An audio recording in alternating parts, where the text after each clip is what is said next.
Cali Oats earned some hardware 3 weeks into the season. And the field hockey team had its home opener on Sunday with Sacred Heart making its way into Hamden. Quinnipiac women's ice hockey has its new captains. All that and more. Sports Paws starts right now.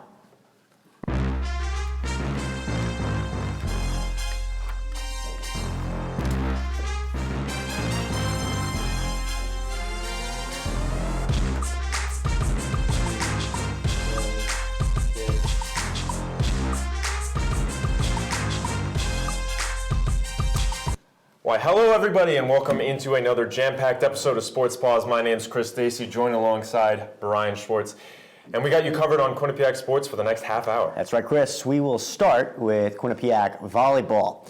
It was a 3-0 loss to Colgate in Game 1 of the Ellis Rowland Memorial Tournament this weekend. Olga Zampati led the way for the Bobcats with 7 kills. Alejandro Rodriguez had 10 digs. Ariana Diaz with 8 assists. On the Raiders side, Alex Stein led the team with 13 kills. Julia Karowski, 25 assists. How about that game? Next up, Rutgers. Well, like Brian just said, after that loss, it wasn't about to get any easier for the Bobcats as the Big Ten's Rutgers was Quinnipiac's next opponent. Rutgers also made quick work of the Bobcats, beating them 3-0. The Scarlet Knights had 8 aces compared to the 1 that Quinnipiac had. Rutgers outscored Quinnipiac 57-38 in the 3 sets the teams played in. Rutgers was also able to hold Quinnipiac to 10 points in the second set. 2 straight 3-set sweeps to begin the tournament. Finally, a set win, but still a loss. 3-1 to New Hampshire. Big day for Ariana Diaz, though. 14 kills, 16 assists, 20 digs. Bobcats fall here to 4-5 on the season. 3 straight losses, but now Bobcats will look forward to beginning MAC play on Saturday. Well, earlier today, Q30 Sports' Lo Yarnell sat down with MAC's Player of the Week, Haley Oates of the volleyball team, and Bert Kahn to talk about the season so far as the Bobcats head into MAC play. Thanks, guys. I'm here with Callie Oates. After a tough away weekend, what can you guys take into MAC play? Yeah, we played some pretty good teams this weekend. I think we learned a lot as a team about ourselves individually and how we function on the court. I think we held up pretty well against a Big Ten team and pretty well against UNH as well. I think going forward, it would just be taking away some lessons. Late in the game, I think one of our sets was 31-29. So taking away some late set toughness and kind of applying that to our MAC conference schedule, because we know we're going to have that with the teams we're facing this year. So I think taking that, bringing it into practice, and then moving on this weekend. You consistently lead the team in kills and blocks. So what do you think is your most important aspect on the court? Well, it's kind of hard to talk about myself, but I wasn't outside coming in, and then I became a middle. So I would say I don't play a very traditional middle role, probably more of a hybrid between middle, outside kind of thing. So I just like going anywhere on the court, sending me on any route. Blocking is something that Coach and I have really worked on this year, improving. That's something that's picked up a lot with all the middles this year, which we're really, really happy with. Speaking of your new head coach, you are in a new era of Quinnipiac volleyball. What has head coach Kyle Robinson brought to the team this season? Yeah, we love Coach. He brings just a calmness, but almost like a tough, resilient calmness, and I think that has translated already into the way we play games. Like I said, we had a late tie set this past weekend, and it wasn't as much of a frantic, chaotic energy. It was very calm and just let's get our stuff done. And we've had 5-setters as well where we all feel the same way. So he's brought definitely like a warrior battling mentality, but in a way that's not so forceful and in your face. It's kind of very just like neutral, positive, and just like a good force kind of. And just to wrap it up with a little bit about you, your senior year, last season in a Quinnipiac jersey, what do you want to leave out on the court? Leaving out on the court, I want to raise that trophy at the end of the year. MAC championship would be amazing. Seeing all my teammates do great, setting them up for success in the future. I love the girls. They're my sisters. That's what we say. We're sisters, especially this year more than ever. So we have a lot of underclassmen, and I would love to just set a good example for them. This is how you be a leader. This is how you be a good person on campus. This is how you interact with people. Things I'm still learning myself, but that comes from coach to the seniors, all the seniors, Ale, Lauren, Maria, and I, and then passes down to the underclassmen. So, yeah, definitely want to raise the trophy, but also things beyond that. All right, thank you so much, Kelly. Congrats on your Player of the Week award. Thank you. Back to you guys at the studio. All right, Lo, good stuff right there. Eric Kerr now has his predictions for Quinnipiac Volleyball's upcoming conference play. All right, thank you guys. So let's get right into these predictions. A new team, a new season, a new head coach. We'll see how everything fares out. So for these, I'm going to go over these first couple games here. We have the Bobcats taking the win against the Saints of Siena.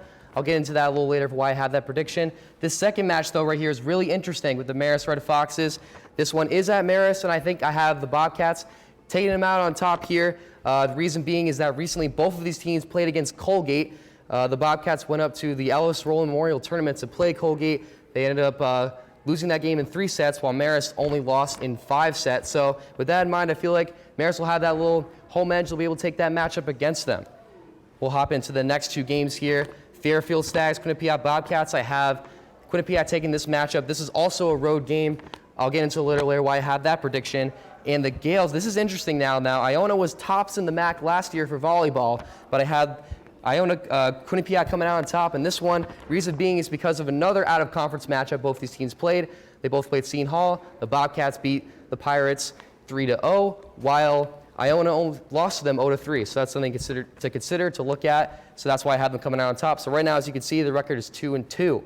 Now I'm going to go over these next 4 games kind of quickly here. Bobcats are taking on the Jaspers. They'll beat Manhattan. I'll get into that a little later.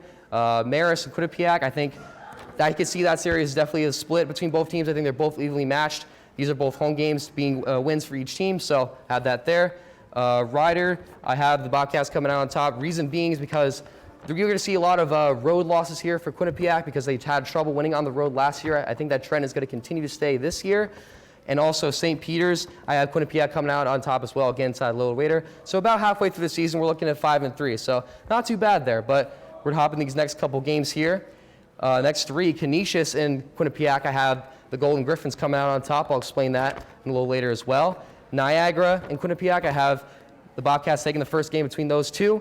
And then Fairfield, I have Quinnipiac and Fairfield splitting. And Fairfield is a good team. However, they are younger this year, a little inexperienced, but I know that Coach Tom Kress is experienced. He'll find a way to win this team, so I could definitely see a split between both Fairfield and Quinnipiac. Now hopping into the Manhattan game, it's kind of a similar situation as last year. Both of these teams split. You would think it's kind of funny because Manhattan, they somehow were able to split even though Manhattan was at the bottom of the conference last year. But I just think that it's going to be a similar situation that the Bobcats will find a way to split this one, but it's going to be home and home split instead of a road split. We'll jump into the Iona game now. That's kind of pretty self-explanatory. Same thing as last time, even though Iona is at home in that matchup, I think the Bobcats will still come out on top. St. Peter's Royal kind of jumped through quickly. St. Peter's, I don't think will be any problem for Quinnipiac this year. They finished in the bottom 3 of the MAC, so I see the Bobcats coming out on top. And the Ryder Bronx, I think Quinnipiac will take a split with that team. Siena's kind of the same thing. I don't see them as any threat. They were last in the conference last year. The Saints were, so I think the Bobcats will have no issues handling that matchup. And these last 2 games, Niagara and the Quinnipiac, I have them as a split this year. I think both teams are evenly matched, similar from last year, so I think I'll produce the same result with a split. And then last but not least, the Canisius Golden Griffins. I have that as a loss there as well. Final record will be 11-7 on the year. Good enough for about 4th or 5th place in the conference. I have them winning 1 playoff game in the first round and then losing the second. That's all for me. Back to you guys at the desk. Thanks, Eric. Now, Brian, let's go on to field hockey, who had their first home game of the year on Saturday. Let's roll the tape. Like I said, first home game in conference opponent Sacred Heart, a little bragging rights, if you will, on the state of Connecticut. 25-year anniversary for Quinnipiac field hockey, as you're going to see Becca Main rallying her troops together before this one started. And Quinnipiac is going to take the lead here in the first quarter off Bianca Struve's penalty stroke. Easy money right there, and she's going to celebrate with her team. Quinnipiac takes the lead 1-0 late in the first quarter. Now we're on to the second quarter, and look at this sequence by Quinnipiac. Great look there, but great diving stop by the Sacred Heart goalie, and then Quinnipiac responds with the defense of their own. Still 1-0 entering halftime. Now let's pick up action here in the third quarter. Watch this sequence, Brian. You're going to love this. Goaltender Hedda Bierman-Ratchen making a few great saves right in a row. First off that shot right there and off the rebound, standing on her head. And then here's yet another save. Quinnipiac still up 1-0, but look at this. This is the most impressive thing to me, is those reflexes, dodging that mask right there. Don't want to hurt the goalie. Yeah, she had a great game there. Yes. Now we're going to go into the fourth quarter. Quinnipiac still up 1-0. Going to add on an insurance goal, take a 2-0 lead, and that will be your final score. First win of the year for the field hockey team comes in handy. Well, earlier today, Quinnipiac headed out to Long Island for a matchup with Hofstra. Close one, but a loss for the Bobcats. Quinnipiac had a 1-0 lead through the second quarter, but Hofstra scored 2 in the third, going on to win it 3-2. Bianca Strube had the first tally for the Bobcats. Madison Warfel had 2 goals for the Pride. Rough start for Becca Main's squad, 1-4 to start the year. Well, Brian, it's time for a break. But stay right there, because Quinnipiac Rugby had its first NIRA road test over the weekend at Army, and we have your highlights. And Quinnipiac women's soccer played host to Dartmouth yesterday. Highlights of that game are coming up right here on Q30 TV.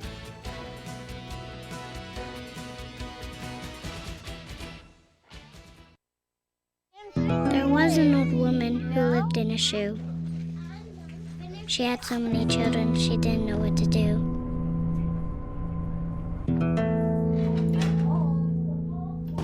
She gave them some broth without any bread and kissed them all soundly. Lights out. Good night. And put them to bed. Hunger is a story we can end. End it at feedingamerica.org. Oh, hey there. Just a typical Q30 news ad, right? Or an action-packed sports Paws ad. But it's a Quinnipiac Tonight ad. From Hampton to Hollywood, we're your... Nope. Quinnipiac Tonight ad. Today, President Olean announced It's a Quinnipiac Tonight ad. The Bobcat tennis team has just scored their first touchdown of the season. Quinnipiac Tonight ad. Does this make every ad a Quinnipiac Tonight ad? I think it does. Watch Quinnipiac Tonight, Thursdays at 9:30.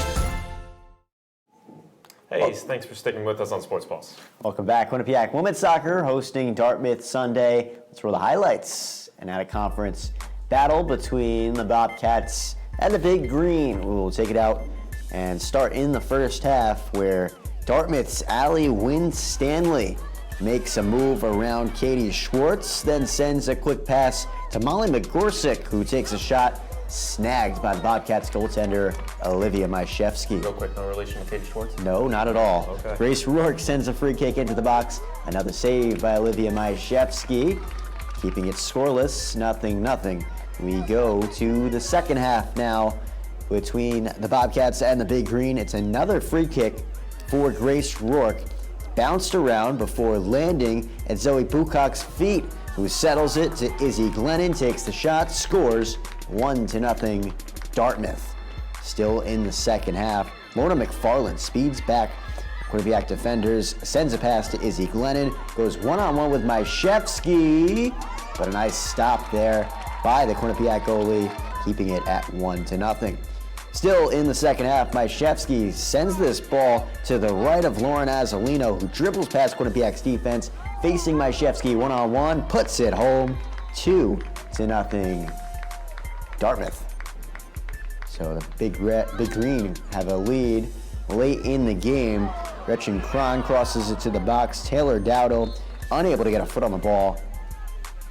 And finally, Erin Kawakami passes it to Charlotte Etsy, whose shot goes off the post. Keeps it at 2-0, and that would be the final. How's Big Green going to wear black 2-0. uniforms tonight? Black, green letters. It's kind of like the Jets tonight, right? Yeah. Can't say I like Won't it. talk about Can't them. say I like it. Women's soccer beat reporters Roberto Casillas and Shannon Tierney have more on the game. Quinnipiac women's soccer soccer team fell 2-0 to Dartmouth here today at home in Hamden. Roberto, what are a few things you think that the team could learn from this loss? I think there's a very few valuable lessons that David Clark's team can get from today's game. Dartmouth's a very, very good team. Let's start off with that. David Clark said in his post-game press conference that Dartmouth was the game that he thought was going to bring them a little bit back down to earth. He knew that it was going to be very difficult to go away with a good result from this game. So he was expecting his team to have a really tough time against them. But the team did do better than that midweek loss against UMass Lowell. They played a lot better, and they are finally starting to get a lot of key pieces playing together. We saw today Salas, Bailey, Scott, Cordier, all of them playing together for the first time for a few very good, valuable minutes. So I think that that's important for them to start getting to know each other, start getting to the feel of the play of each player, and finally the versatility that they have. Once again, in this final game of the non-conference slate, they played a lot of different players in very, very different positions that they normally don't used to do. Versatility is going to be key for this team, and I think that's one of the big lessons they can take from today. Makes sense. Okay, senior goalie Olivia Mycheski, it was her first game back. How do you think she did today? It was a little bit difficult for her, especially since she gave up that second goal. She was a main responsible for that goal, giving up the ball when Quinnipiac was trying to go out with their new play. But anyway, I think it was expected. I think she's a little bit rusty. It's been almost a year since the last time she played. David Clark said that he expected her to be better. He said that she was probably a little bit in her head. But I mean, she's been the starter the last 3 years. She's very mentally tough. She's a really, really quality goalkeeper. So I think she's going to be fine. But it's going to be interesting to see who's the starter come MAC play. Megan Phillips has had a great start for the team this year. Yeah, basically a perfect start until that game midweek against UMass. But hey, it's going to be a tough decision to make. Yeah. For that full rebound, you can check that out on Q30TV.com. Now to the other soccer team on campus, the men's team traveled up to the state capital of New York in Albany to play Take. Hometown of our president, Brendan Brooks, Albany. You're at Albany. Let's take it out to the first half. It was a penalty shot, but saved by Albany. Missed opportunity there for the Bobcats, and it is scoreless still in the first half. And we're going to keep it here in the first half, and then Quinnipiac with another chance. This is Roman Danilou. He's going to make a nice move past his defender, shoot around him, and he's going to catch the post. Quinnipiac up 1-0 at this point. Nice job sneaking it in. Yes, and now Albany on the attack here. Somehow this ball ends up on Albany's foot, and it gets it into the back of the net. Nothing that Mazzola can do there. Really didn't see the shot because there's so many defenders around it, so it's now tied 1-1 going into halftime. Let's go back into the second half. Quinnipiac with another opportunity, but a nice save by the UAlbany goaltender right there. That was a strike.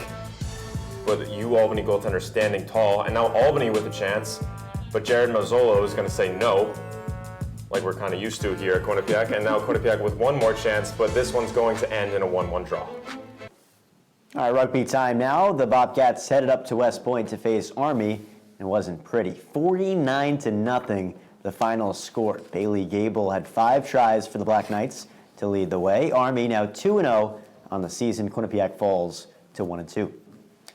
We'll have more coming up after this break. The women's hockey team names its captains for the upcoming season as they prepare for 2019-2020. And as always, it wouldn't be Sports Paws if we didn't give you those top 5 plays of the week. So don't go anywhere. We'll be right back after this. They call me Prince like I'm royalty or something. But the places I've lived ain't no palaces. So I don't need grilled salmon or a new scratching post. Just give me a cardboard box and a can of tuna and we're good. You can even change my name. I'm cool being the kitty formerly known as Prince.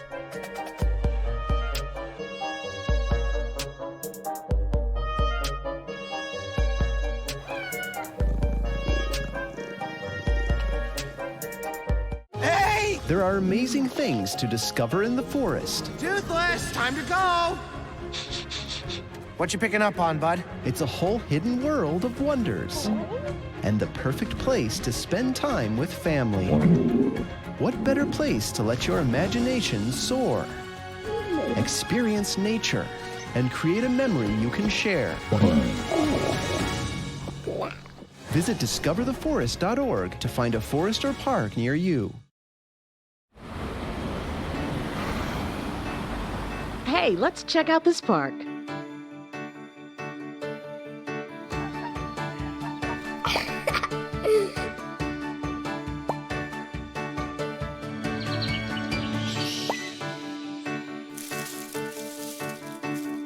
Oh, wow, that's really cool. To find a great local park or forest near you, go to discovertheforest.org.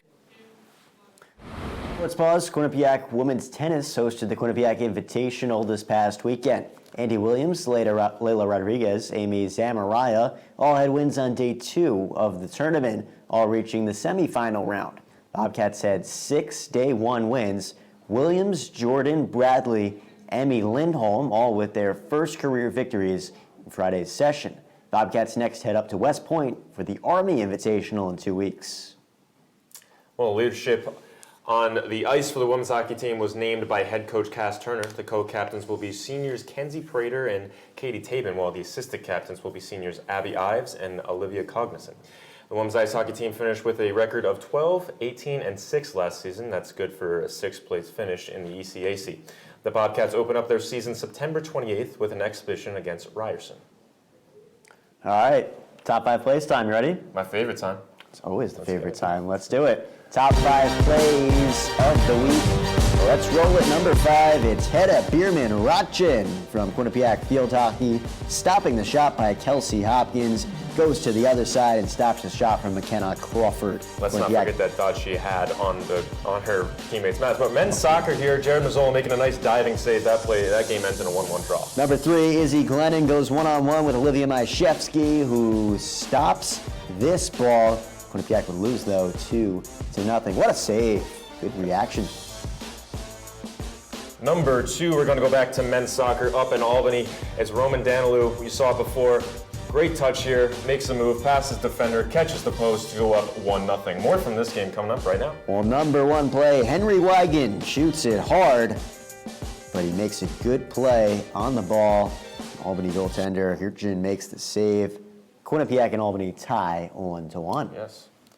Well, let's take a look at the upcoming games for this week on our weekend preview games. Excuse me. There's a big one this weekend at the Field Hockey Stadium with Quinnipiac and UConn. Yeah, we talked about a Connecticut rivalry with Connecticut in matchup with Sacred Heart, but this is the big Connecticut matchup. It's a Big East game. You know, Connecticut is a powerhouse when it comes to field hockey, so there will be a lot of eyes on this game, with Quinnipiac still trying to establish itself in the Big East as they joined the conference not too long ago. Yeah, UConn is a team that won a national championship a few years ago. Quinnipiac obviously wants to get to that level, so absolutely. Big game for Quinnipiac against UConn coming up on Friday afternoon. Men's soccer also plays against Central Connecticut. That one's a big game for the Bobcats right there. And then women's rugby looking Saturday to come at back 12. from their big defeat they had against Army, so looking to have a nice bounce back game against Notre Dame College. And that would be a big win for the Quinnipiac rugby team. Well, we have one more thing for you before we go on Sports Pause. A little bit more about the Quinnipiac volleyball team. It's a new era for the Quinnipiac volleyball team. Last year, the Bobcats ended the season with 9 wins and 21 losses. Today, the team already stands at 4-5, including a tournament win earlier this month. So how did the team transition from last season to now? All the girls came back with a completely new commitment this year. We just have a new focus, a new motivation coming into this year. You know, a lot of things have changed, and in a very good way. The reason for that change? New head coach Kyle Robinson. His coaching experience features LIU Brooklyn, the USAV College National Team, and most recently, Oklahoma University, where he was an assistant coach. You might think it's strange Kyle Robinson left a Big 12 program for a mid-major university, but the reason being was a little bit more than just volleyball. Look, I'm a Northeast guy. I had an opportunity to come home. Family has always been the most important thing. So I make decisions based on what's good for my family. And now the Bobcats have found a family of their own in Hamden. He's honestly just such a good father figure, not only on the court but off the court. He has so much emphasis on family with the whole team. They're always come over, come over. They've just taken me in with open arms and makes me really feel at home. A new team culture also comes with a new mentality, and the team's end goal has a much bigger picture. Basically, win or lose, our goal is to just work hard, be the best version of ourselves possible every single day, be good people, and just have a successful season. Reporting from Burnt Con, I'm Katie O'Keefe, Q30 Sports. Well, great job by our own Katie O'Keefe on that one. And I've heard it before. He said, Kyle Robinson, he said that he's back home. He's used to this area. He's coached in the NEC before. So, he's had that experience at I guess you can say, mid-major volleyball team. Yeah, I mean, he coached LIU Brooklyn for a while. Then he went out to Oklahoma, was an assistant coach in a big-time program there. Now coming back to the Northeast with Quinnipiac. It's a great opportunity for him. It's a great opportunity for the Quinnipiac volleyball team. They're beginning a new era with Kyle Robinson at the helm, and that family atmosphere is really a lot of players right have now. been saying it's a new atmosphere, and they really like it, and they're enjoying playing again, which is awesome. It should be a lot of fun for them. Well, that's all we have for you today on Sports Paws. For more on Quinnipiac athletics, head over to Q30TV.com, and at social media, we're at Q30 Sports. For everyone behind the scenes tonight, and for my co-anchor Brian Schwartz, I'm Chris Stacy. Have a good night, Bobcats.